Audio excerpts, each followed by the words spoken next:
Peoples party کا آزاد کشمیر میں اپنی حکومت بنانے کا اعلان۔ وزیر اعظم آزاد کشمیر چودھری انوار الحق کو ہٹا کر پیپلز پارٹی کا وزیر اعظم لایا جائے گا۔ صدر آصف علی زرداری نے آزاد کشمیر میں تحریک عدم اعتماد لانے کی منظوری دے دی۔ آزاد کشمیر میں حکومت سازی کے لیے پیپلز پارٹی کے 2 اجلاس ہوئے۔ بلاول بھٹو کی زیر صدارت پارلیمانی پارٹی اجلاس میں حکومت سازی پر مشاورت تجاویز تیار کر کے ایوان صدر میں صدر زرداری کے سامنے پیش کی گئی۔ صدر پیپلز پارٹی آزاد کشمیر چودھری یاسین اور دیگر رہنماؤں نے اجلاس کے دوران میڈیا سے گفتگو میں یہ کہا کہ آزاد کشمیر میں نئی حکومت بنانے کا فیصلہ کر لیا ہے۔ منگل کے روز بلاول بھٹو زرداری نائب وزیر اعظم کے نام کا اعلان کریں گے۔ ذرائع کے مطابق وزارت عظمیٰ کے لیے لطیف اکبر مضبوط امیدوار ہے، لیکن مشاورت ابھی جاری ہے۔ سردار تنویر الیاس کہتے ہیں نون لیگ وفاق میں ہے تو آزاد کشمیر میں کابینہ میں شمولیت پر اعتراض نہیں ہونا چاہیے۔ مسلم لیگ نون کا آزاد کشمیر میں اپوزیشن میں بیٹھنے کا اعلان۔ رہنما نون لیگ طلال چودھری کہتے ہیں کہ آزاد کشمیر میں حکومت کے بجائے اپوزیشن میں بیٹھیں گے۔ چودھری انوار الحق کی حمایت کرنے سے پارٹی کو نقصان ہوا۔ صدر مسلم لیگ آزاد کشمیر شاہ غلام قادر نے بھی کہا کہ مسلم لیگ نون کسی نئی حکومت کا حصہ نہیں بنے گی۔ اگر پیپلز پارٹی تحریک عدم اعتماد لاتی ہے تو یہ ان کا جمہوری حق ہے۔ شاہ غلام قادر نے آزاد کشمیر میں عام انتخابات کی اہمیت پر بھی زور دیا۔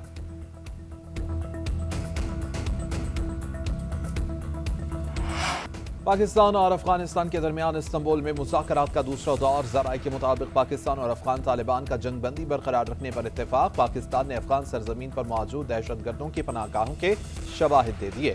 پاکستان کا دہشت گردی کے تمام ٹھکانے ختم کرنے کا مطالبہ۔ پاکستان کا انسداد دہشت گردی کے مستقل طریقہ کار سے متعلق تحریری معاہدے پر بھی زور۔ افغان طالبان سرحدی گزرگاہیں کھولنے پر زور دیتے رہے۔ افغان طالبان نے مہاجرین کی واپسی کو روکنے کا بھی مطالبہ کیا۔ افغان وفد کی قیادت نائب وزیر داخلہ رحمت اللہ مجیب کر رہے ہیں۔ پاکستانی وفد میں وزارت خارجہ اور ٹیکنیکل حکام شریک ہیں۔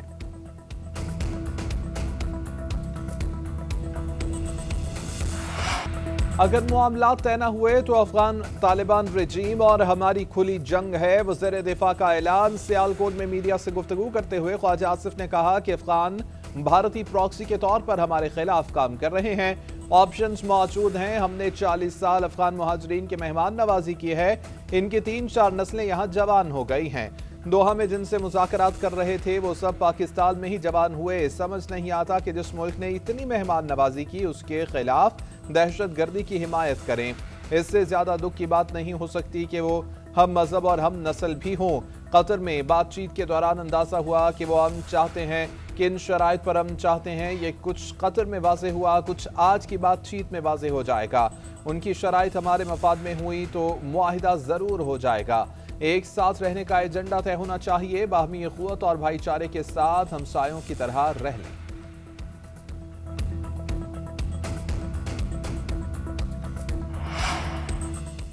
بلوچستان میں دہشت گردی پھر سر اٹھا رہی ہے۔ کیا وجوہات ہیں کہ پھر بے امنی پیدا ہوئی ہے؟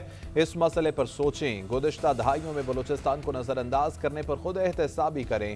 سیکیورٹی ادارے ہر روز امن کے لیے جانوں کی قربانیاں دے رہے ہیں۔ 2018 میں دہشت گردی کا مکمل خاتمہ کر دیا گیا تھا۔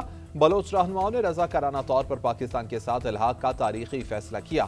وزیر اعظم شہباز شریف کا بلوچستان ورکشاپ سے خطاب۔ کہا بلوچستان کی ترقی پاکستان کی مجموعی خوشحالی سے جڑی ہے۔ صوبے کی جغرافیائی ساخت ترقی کے سفر میں چیلنج بن چکی ہے۔ دور دراز آبادیوں تک بجلی اور سڑکوں کی فراہمی بڑا مسئلہ ہے۔ مضبوط سڑکوں کے بغیر تعلیم و صنعت کی ترقی ممکن نہیں۔ صوبوں کے درمیان اتفاق رائے پاکستان کی مضبوطی کی بنیاد ہے۔ وعدہ کرنا ہوگا کہ ہم سب مل کر ملک کی ترقی میں کردار ادا کریں گے۔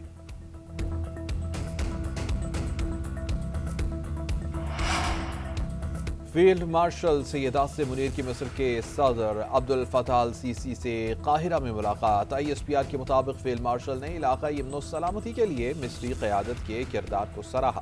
پاکستان اور مصر کے درمیان کئی دہائیوں سے قائم دوستی کو مزید گہرا اور مستحکم کرنے کے عزم کا اعادہ کیا۔ اسٹریٹجک مفادات کے معاملات پر تعاون اور ہم آہنگی کی ضرورت پر زور دیا۔ فیلڈ مارشل اور مصری صدر کا عوامی سطح پر رابطوں کو مزید فروغ دینے پر اتفاق۔ صدر السیسی نے دنیا اور مسلم امہ کے لیے اہمیت کے حامل امور میں پاکستان کے کردار کی تعریف کی۔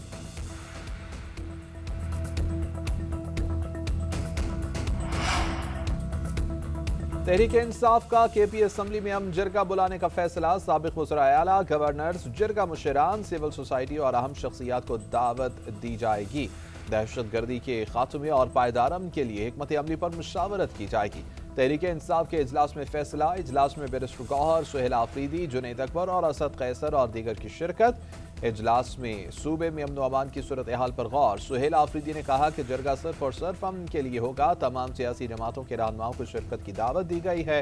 دوسری جانب خیبر پختونخوا جرگہ سے خطاب کرتے ہوئے وزیر اعلیٰ نے کہا کہ وفاقی حکومت ضم اضلاع کے بقایا جات فوری طور پر ادا کرے۔ خیبر پختونخوا کو بھیک نہیں، اپنا حق چاہیے۔ قبائل پاکستانی ہیں اور رہیں گے، دہشت گردی کے خلاف ملین مارچز کریں گے۔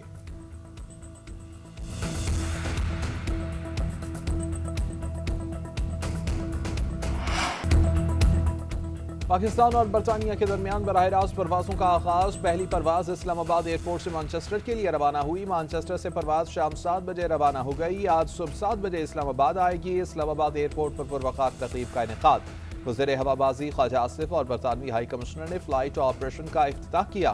تقریب سے خطاب کرتے ہوئے خواجہ آصف نے کہا کہ قومی ایئر لائن پر پابندی سے ملکی ساکھ متاثر ہوئی، برطانیہ کا روٹ بند ہونے سے کافی نقصان اٹھانا پڑا، ہم نے اسے قومی چیلنج سمجھا اور ہوا بازی کے اداروں کو اختیارات دیے، اپنا معیار بلند کیا۔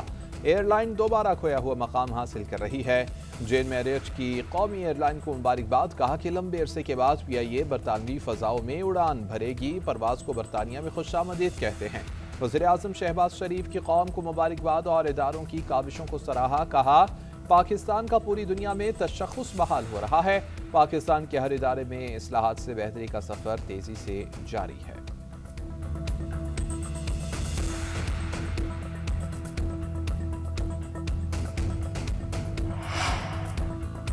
وزیر اعلیٰ پنجاب کا ایئر پنجاب کو جلد از جلد فنکشنل کرنے کا حکم، فیز 1 کے لیے کارروائی جلد مکمل کرنے کی ہدایت، جدید اور آرام دہ طیارے لیز پر حاصل کرنے کا حکم۔ مریم نواز کی زیر صدارت اجلاس میں ایئر پنجاب پروجیکٹ پر پیش رفت کا جائزہ، منصوبے پر تفصیلی بریفنگ۔ لاہور سے اسلام آباد ایئر پنجاب کے فلائٹ روٹ پر اتفاق، اجلاس میں مری گلاس ٹرین پروجیکٹ کا بھی جائزہ لیا گیا۔ وزیر اعلیٰ مریم نواز نے مری گلاس ٹرین پروجیکٹ کے لیے ممکنہ اقدامات کی ہدایت کی۔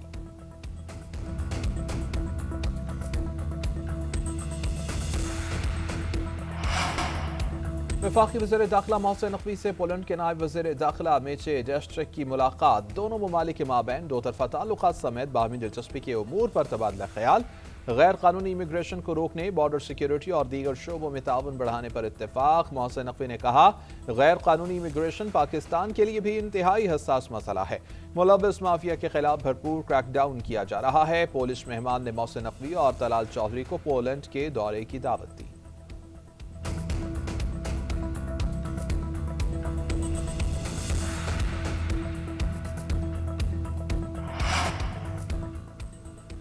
اسلام آباد کے ایس پی عدیل اکبر کی مبینہ خودکشی کے معاملے میں نئے انکشافات، عدیل کو میڈیکل ٹیسٹ میں ڈینگی مثبت آنے کی تصدیق ہوئی۔ ایس پی نے 20 سے 22 اکتوبر تک 3 دن کی چھٹی کی درخواست دی، چھٹی کی منظوری کابینہ نوٹیفیکیشن بھی سامنے آ گیا، لیکن ڈینگی کی تصدیق ہونے کے باوجود عدیل اکبر ڈیوٹی پر موجود تھے۔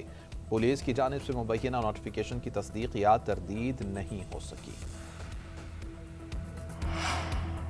عورت کی مرضی کے بغیر عدالت خلا نہیں دے سکتی، شوہر کا بغیر اجازت شادی کرنا تنسیخ نکاح کی جائز وجہ ہے۔ نکاح کو اس بنیاد پر ختم کیا جاتا ہے کہ شوہر نے دوسری شادی کی تو بیوی کو اپنا مہر واپس کرنے کی ضرورت نہیں ہوگی۔ سپریم کورٹ کا فیصلہ، جسٹس عائشہ ملک نے پشاور ہائی کورٹ اور فیملی کورٹ کا فیصلہ کالعدم قرار دے دیا۔ فیصلے میں لکھا ازدواجی زندگی میں نفسیاتی اذیت جسمانی تشدد جتنی ہی سنگین ہے، ظلم میں ذہنی اذیت دینا، گالم گلوچ کرنا یا جھوٹے الزامات لگانا بھی شامل ہے۔ جسمانی زخم شرط نہیں ہے، بلکہ ہر ایسا رویہ ظلم کہلائے گا جس سے عورت کو دکھ، مایوسی ہو اور اعتماد میں کمی آئے۔ عدالتوں کو خواتین سے متعلق محتاط الفاظ استعمال کرنے چاہیے۔ اسلام آباد ہائی کورٹ کا پولیس اہلکاروں کے مبینہ اغوا کرنے کی تحقیقات کا حکم، قلعے، ڈکیتی اور جھوٹے مقدمات بنانے میں ملوث ہونے کی بھی تحقیقات ہوں گی۔ جسٹس محسن اختر کیانی نے شہری محمد وقاص کی مقدمہ اخراج کی درخواست پر حکم جاری کیا۔ ڈائریکٹر کرائمز FIA کو پولیس اہلکاروں کے خلاف تحقیقات کے لیے GIT تشکیل دینے کا کہا گیا۔ عدالت نے حکم نامے میں کہا کہ خاتون کو جوڈیشل ریمانڈ پر جیل بھجوانے والے مجسٹریٹ یاسر چودھری سے بھی وضاحت طلب کریں۔ مجسٹریٹ ماں اور بچوں سے متعلق حساس کیس سن رہے تھے جنہیں مبینہ طور پر پنجاب پولیس کے اہلکاروں نے اغوا کیا۔ خاتون ثنا سہیل اور اس کے 3 بچوں کے اغوا کی CCTV فوٹیج کا جائزہ لیا گیا۔ عدالت نے قرار دیا کہ پولیس اور ماتحت عدلیہ کے غیر ذمہ دارانہ رویے کو ظاہر کرتا ہے کہ انہیں خواتین اور بچوں کے بنیادی حقوق کی کوئی فکر ہی نہیں۔ IG اسلام آباد کو پیش ہو کر وضاحت دینے کا حکم۔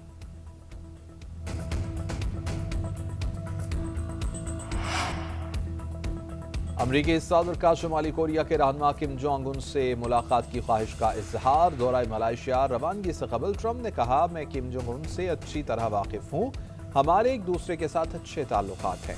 صدر ٹرمپ کے دورہ جنوبی کوریا میں شمالی کوریا کے رہنما سے ملاقات شیڈول کا حصہ نہیں ہے۔ ٹرمپ 47ویں آسیان سربراہی اجلاس میں شرکت کریں گے۔ آئندہ ہفتے امریکی صدر کی چینی ہم منصب سے ملاقات طے، تجارتی تعلقات اور دیگر اہم امور پر بات چیت کی جائے گی۔